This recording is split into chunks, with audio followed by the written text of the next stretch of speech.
네, 안녕하세요. 행정법률 전문사무소 승무행정사입니다.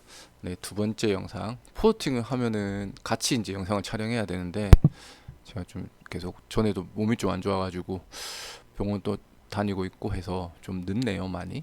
이것도 언제 거지? 2월 달에 받은 건데, 2월 달에 받은 게 두 개 더 있는데, 아직도 포스팅도 못 하고 있네요. 음, 이번에는 보령시 방문요양센터입니다. 네, 방문요양, 방문목욕 이렇게 사업계획서 제출해가지고 장교양 지정서 받았거든요. 이렇게 해서 좀 처음 하시는 분들이 걱정이 많으세요. 그러니까 뭐라 해야 될까? 차라리 요양보호사를 좀 오래 하시고 이제 사회복지사 2급을 따시고 하시는 분들은 어째 돌아가는 사정을 많이 아니까 뭐 이렇게 좀 유도리 있게 속된 말로 이렇게 하시는데, 처음 하시는 분들은 사실 어디서부터 어떻게 시작해야 될지 모르세요. 그냥 그래서 뭐 보통 그런 경우는 보호자님, 그러니까 보호자님이래, 어머니께서, 부모님께서 이제 요양보호사로 장기 요양 기간 방문 모욕이나 방문 요양센터 일을 하시고, 그 따님이나 아드님이 이제 사회복지사가 있으셔가지고 그냥 부모님 권유로 이거 해보니까 괜찮거든요. 사실 요즘에 제일 잘 되잖아요. 유치원 없어지고 주역 그 자리에 주요관 보호센터 노치원 들어가잖아요. 그런 것처럼 방문 요양 가볍게 캐주얼하게 방문 요양 시작해서 잘 돼가지고 한 개 더 내시는 분도 있고, 요건 이제 공동이 안 되니까 양도 양수가 안 되니까 한 개 내고, 또 그 사이에 이제 뭐 가족 중이나 한 분이 사회복지사 이제 평생교육원에서 사회복지사 따시고 그렇게 하고, 그래서 이제 그 노하우 전수해드리고 그렇게 해서 2호점 내시는 분도 많거든요, 저희 쪽에. 음. 그렇게 제일 많이 진행을 하세요. 그 이제 아무것도 안 하시고 이제 사회복지사만 따시고 하시는 분들은 이제 막 되게 고민이 많으세요. 막 전화도 하고 막 전날에 어떻게 될지 모르겠다고 하고 우왕천심을 먹고 들어가세요, 제가 말씀도 드리고 하는데, 아무튼 이렇게 됩니다. 그러니까 사업을 하다 보면 아까 지금 전에 방송에서도 말씀을 드렸는데, 이제 이게 사무실을 계약을 해야 됩니다. 계약을 하게 되고 하게 되면 나중에 실사를 나와요. 뭐 장비를 보는 방문 요양을 하게 되면 방문 요양해서 방문 목욕을 하게 되면 그 방문 목욕에 관한 이동식 욕조하고 이 세트를 보고 실제 평수를 보고 가는데, 이제 계약이 돼 있어야 되는 거예요. 서류 제출할 때 사업 계획서나 이런 제출할 때 이제 임대차 계약도 넣어야 되니까. 근데 이게 뭐 어떤 데는 이 양식을 파는 데도 있어요. 5만 원, 뭐 10만 원, 어떤 데는 뭐 100만 원 하는 데도 있고, 뭐 보통 행정사들은 뭐 60만 원에서 80만 원 정도 받는데, 행정사님들한테 하는 게 낫죠. 왜냐면 그냥 5만 원짜리 사서 그분은 그냥 팔기만 하는 거예요.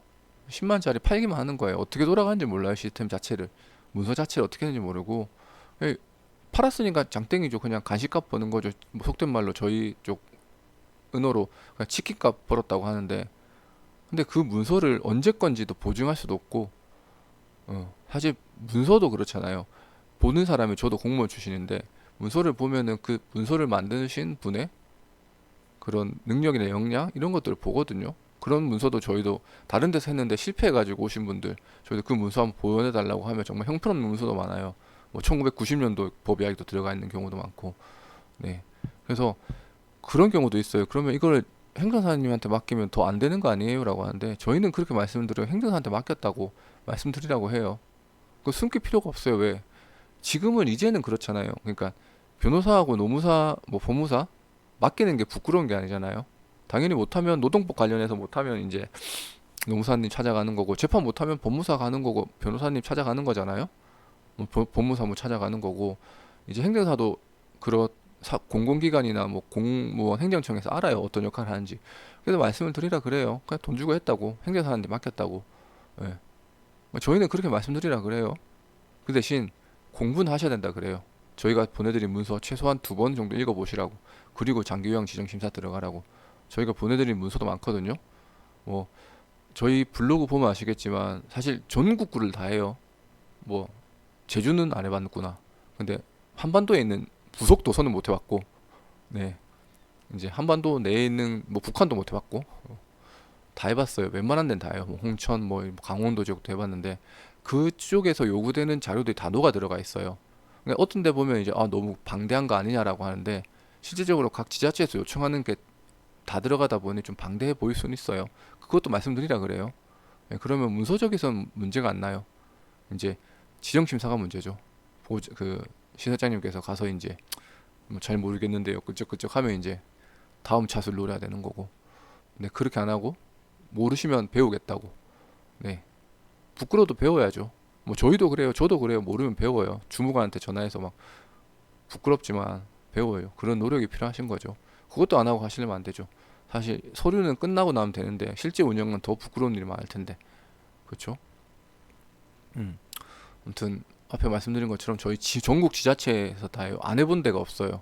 안 해본 데는 제주 빼고 다 해본 것 같아요. 딱 기억이 나잖아요. 제주 안 했다는 건. 해본 적이 없으니까.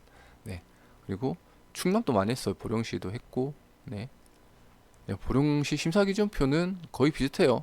이렇게 이제 운영위원회 구성, 사업계획서 예산안.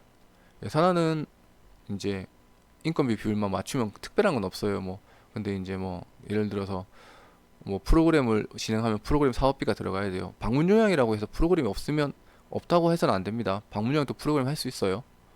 뭐 가을 단풍놀이나 간단하게 이런 것도 예산 집어넣어야 됩니다. 프로그램으로 하시게 되면 그런 것도 해야 되고 운영위원회 구성도 그냥 그 사회복지사업법이나 매뉴얼에 컨트롤 C 컨트롤 V 하면 욕먹죠 요즘엔. 옛날에는 됐어요. 몇 년 전에는. 예, 자주 안 할 때. 근데 요즘은 워낙 많이 하다 보니까 그냥 컨트롤 C 컨트롤 V 하면 욕먹어요. 네. 그래서 근데 그런 문서들이 있어요. 그러니까 5만 원 주고 사는 문서들, 무료로 다운로드 받은 문서들 근데 보면 있죠. 뭐 지역사회 활용 어떻게 할 것인지 부채 비율은 없어요. 사실 이거는 시설인데 제가는 사실 그건 없거든요. 그렇죠. 네. 운영 규정이나 급여 제공 지침 잘하는지, 뭐 이용자 안전 계획 고충 처리 이것도 하는지, 뭐 표준근로 계약서는 누누이 말씀드리지만 고용노동부에서 나온 거 아닙니다. 보건복지부에서 권장 사용 있습니다. 근데 이것도 각 지자체마다 양식이 좀 달라요. 그래서 지자체에서 무조건 받으셔야 돼요. 그러니까 저희한테 무조건 처음부터 전화해서 하고 싶습니다가 아니라 지자체하고 공무원하고 전화를 해서 협의를 하시고 명칭이나 위치나 주의할 사항들을 먼저 협의를 하시고 저희 쪽에 전화를 주셔야지 저희도 하는 거예요. 그러니까 그걸 또 싫어하시는 분이 계세요. 맡겼으면 한 번에 다 해주시면 안 되냐, 행정사님이 다 해주시면 안 되냐고 하는데 해드릴 수는 있어요. 근데 이거 참 어리석은 거예요. 왜냐면은 실제 운영하시면 주무관하고 매일 통화하시는 분도 계세요. 봐야 돼요. 어쩔 수 없이 봐야 되는데 지금 당장에 몇 번 보고 안면 터놓고 운영하시는 게 낫지. 그때 가서 전화하셔가지고 하시면 심사 당일날 담당 공무원 처음 보면 친분이 안 쌓이잖아요. 우리나라 어쩔 수 없이 웃는 얼굴 침 못 뱉는다고 전에부터 계속 안면 터고 해야지 잘 되는 거죠. 뭐 투명성 요거는 뭐 사람이 놀린다 이러면 되는 거고 처우개선 복지제도 포상휴가 이런 것들 포상이 그러니까 포상품이 들어가 있으면 포상품 구매에 대한 예산안이 예산서에 포함이 돼야 되고 뭐 이런 것들이 있습니다. 연계가 돼야 된다는 거예요. 톱니바퀴처럼 뚝뚝뚝뚝 맞아 들어가야 된다는 거죠. 네. 이렇게 해서 이런 내용들이 사업계획서나 운영규정에 다 들어가야 됩니다. 네. 이렇게 되는 거고 어 요즘은 코로나가 거의 끝나가지고 이것도 핑계 대기도 없죠. 그래서 대면 진행을 많이 합니다. 출석시켜서 그러니까 그 위원들이 앉아 있고 발표하고 PPT 발표하라고 그러고 그렇게 하고 이렇게 이제 3월 심사 때 2월 심사죠. 이제 이렇게 돼서 3월에 받았다고 이렇게 연락이 와서 했습니다. 아무튼 이거 저희 그 카페 있거든요. 여기 카페에 가시면 사회복지 자료실에 있습니다. 여기 두 번째 이것도 워낙 좀 오래된 자료라서 이제 처음 할 때는 괜찮은 자료였는데 2021년에 올린 거잖아요. 그래서 좀 손볼 게 있긴 해요. 그래서 그래도 뭐 사회복지 시설 오래 근무하셨던 분들 같은 경우는 하는데 무리는 없으니까 이거 한번 보시고 하시면 될 것 같습니다. 기타 궁금한 사항은 여기 전화 주시면 되겠습니다. 네, 감사합니다.